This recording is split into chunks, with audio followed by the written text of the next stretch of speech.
A very warm good morning, students. So today we are going to start our new chapter in SST, which is chapter number 6, the Western Desert. So first of all, do you know what is a desert? Desert क्या होता है? Desert को हम हिंदी में कहते हैं रेगिस्तान.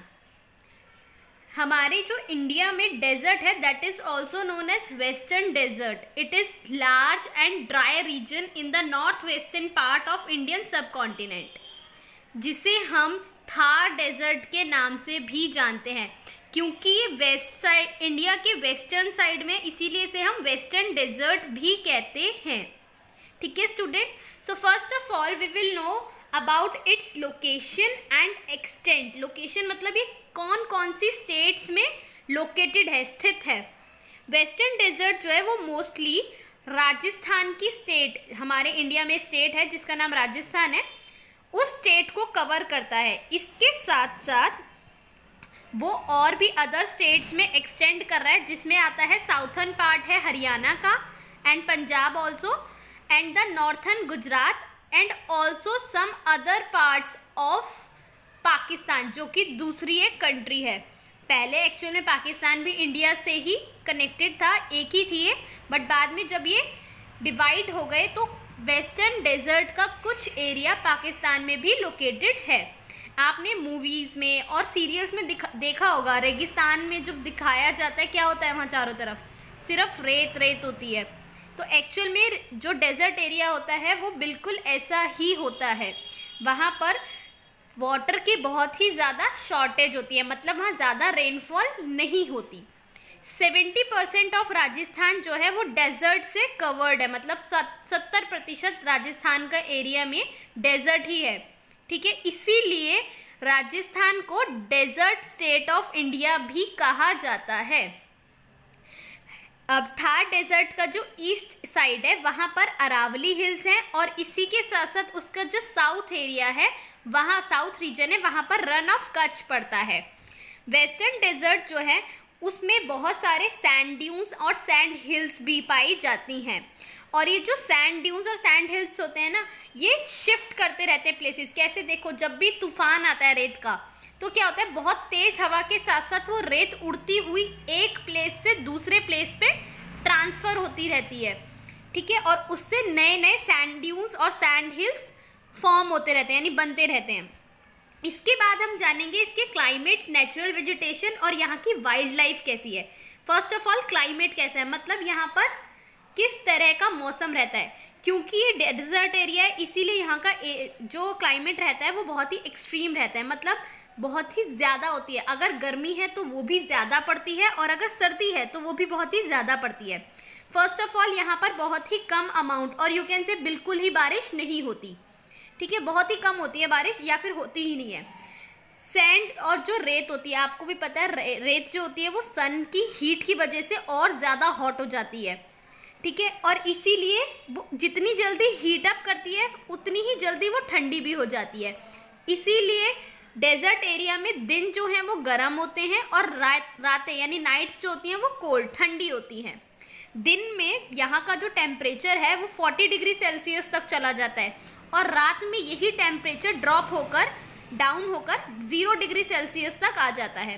राजस्थान जो है वो हमारी इंडिया की सबसे हॉटेस्ट स्टेट है. अब हॉटेस्ट वो इसीलिए क्योंकि देखो रेत जो होती है वो इतनी ज़्यादा गर्म होती है, और हीट की वजह से, सनलाइट से जो हीट आ रही है उसकी वजह से वो और गर्म हो जाती है. इसीलिए उसको सबसे ज़्यादा गर्म स्टेट माना जाता है. और समर यानी गर्मियों के टाइम पे यहाँ पर बहुत ही ज़्यादा गर्मी होती है, और विंटर्स यानी सर्दियों के टाइम पे यहाँ पर बहुत ही ज़्यादा ठंड भी पड़ती है.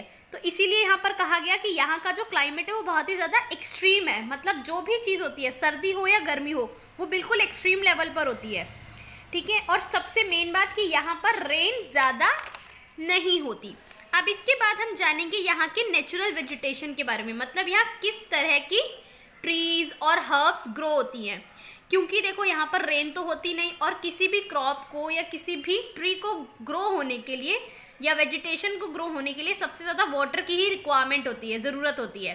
तो इसलिए यहाँ स्कैंटी ऑफ रेनफॉल की वजह से ज़्यादा वेजिटेशन ग्रो या ज़्यादा पेड़ पौधे नहीं पाए जाते यहाँ पर. यहाँ पर सिर्फ थॉर्नी बुशेज होती हैं. थॉर्नी मतलब कांटेदार बुशेस मतलब झाड़ियाँ, तो यहाँ कांटेदार झाड़ियाँ होती हैं ज़्यादातर सारे एरिया में कवर्ड, ठीक है। और इसके साथ साथ यहाँ पर नेचुरल वेजिटेशन में कुछ ट्रीज, श्रब्स और हर्ब्स भी पाई जाती हैं। इसके बाद यहाँ की जो वाइल्ड लाइफ है, वाइल्ड लाइफ मतलब यहाँ किस तरह के जंगली जानवर पाए जाते हैं। सबसे पहले तो आपको पता ही होगा शिप ऑफ डेजर्ट किसे कहा जाता है, दैट इज कैमल यानी कि ऊंट, तो वो तो यहाँ बेसिकली पाया ही जाता है। इसके साथ साथ यहाँ बहुत सारी स्पीशीज पाई जाती हैं रेप्टाइल्स की। रेप्टाइल्स मतलब रेंगने वाले जंतु जो होते हैं, ठीक है, जिनमें से ब्लैक, उसके साथ साथ कुछ एनिमल्स भी पाए जाते हैं जैसे कि ब्लैक बक। ब्लैक बक मतलब काला हिरण, जिसकी आपने न्यूज़ भी सुनी होगी, सलमान खान ने इसी का शिकार किया था। उसके साथ साथ इंडियन वाइल्ड एस मीन्स गधा, ठीक है। और इसके साथ साथ इंडियन गजेल, जिसे हम बारहसिंघा भी कहते हैं हिंदी में, ये सब यहाँ पर पाए जाते हैं। और उसके साथ साथ यहाँ पर बर्ड्स भी पाई जाती हैं जैसे कि पिकॉक, मोर और स्पॉटेड फ्लाई कैचर, ये भी एक बर्ड का नेम है। और यहाँ पर जो भी एनिमल पाए जाते हैं ना, उनके ऊपर बहुत ही लाइट कलर की फर होती है। फर आप जानते हैं ना, एनिमल्स की जो बॉडी कवरिंग होती है उसे हम फर कहते हैं, जो उसके ऊपर बाल बाल जो दिखते हैं आपको।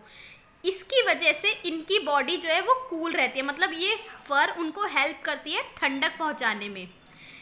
और इसी रीज़न की वजह से जो डेजर्ट एरिया है वहाँ पर बहुत सारे नेशनल पार्क भी पाए जाते हैं, यानी कि थार डेजर्ट एरिया जो है वहाँ पर बहुत सारी वाइल्ड लाइफ सेंचुरीज क्या होती है स्टूडेंट्स, वो एरिया यू कैन से वो प्लेस जहाँ पर वाइल्ड एनिमल्स यानी जंगली जानवरों को रखा जाता है ताकि उन्हें हम नेचुरल एनवायरनमेंट प्रोवाइड करा सकें, मतलब उन्हें वो जंगल का जो एनवायरनमेंट जिसमें वो रहते हैं ना वो हम उन्हें दे सकें। तो इसलिए वाइल्ड लाइफ सेंचुरीज और नेशनल पार्क बनाए जाते हैं ताकि हम उनकी उन प्रजातियों को वहाँ पर सेफ रख सकें।